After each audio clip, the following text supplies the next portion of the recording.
I failed so many times, it makes my stomach hurt. Like, do you know how many days I walked to the courts and was like, today's gonna be the day? I'm gonna dunk a basketball today.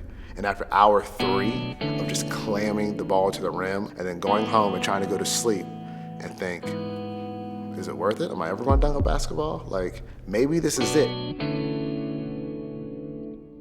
But that wasn't enough.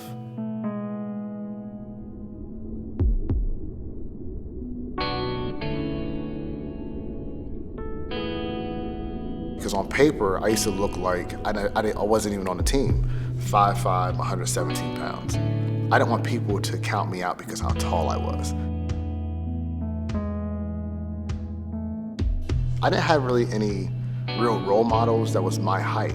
So that was like the hardest thing for me is I didn't see anybody who was like me that could do it. You know how I got my first dunk? An accident. The ball bounced off the rim and I caught it and put it back in and grabbed the rim. And guess what? I didn't dunk for 3 more weeks after that. But I still did it.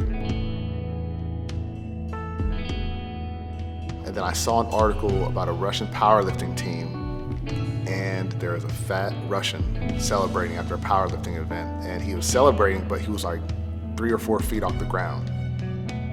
So I started researching Russian powerlifting and like all the stuff that they did, like as far as like explosion training. Like that summer from my sophomore to my junior year, I gained about 25 pounds of muscle. I put 18.5 inches on my vertical leap.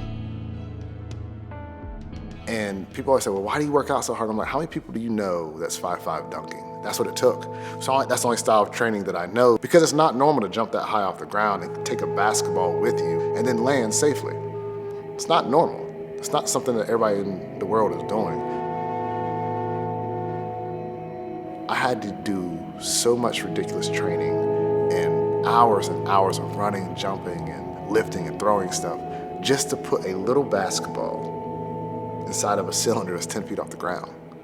And it's still worth 2 points. I'm willing to put myself through all this pain and anguish for that one moment to say, I can do it.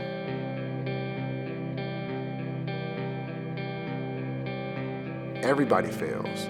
The only way to get to succeeding is failing. You have to learn how to succeed. It's just that simple.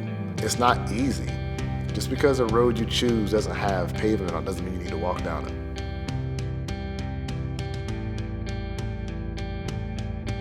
And that's what I love about my journey right now is that my story's getting out in the sense of kids are gonna realize that, hey, he was 5'5" and he was first team All-Ohio and went on to do great things in basketball being that small.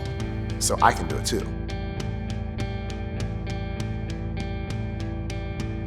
Anything's possible, like anything. I'm just a small town kid from Ohio. My grandfather, my mother, they used to always tell me, work hard, work hard, work hard. And, you know, you're like, yeah, okay, but nothing's happening. And then boom, it's possible.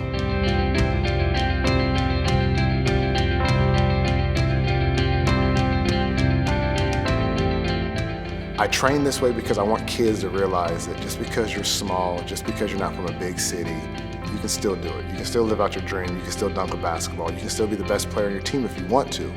I always tell people, like, just because you see somebody who's small, don't count them out.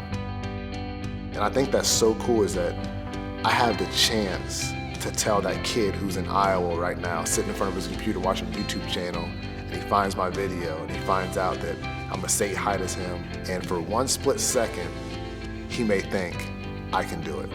And that's enough. Brandon Todd hits for a career-high 42 points, 10 three-pointers, and the Bobcats, top seed sectional, move on to the sectional final.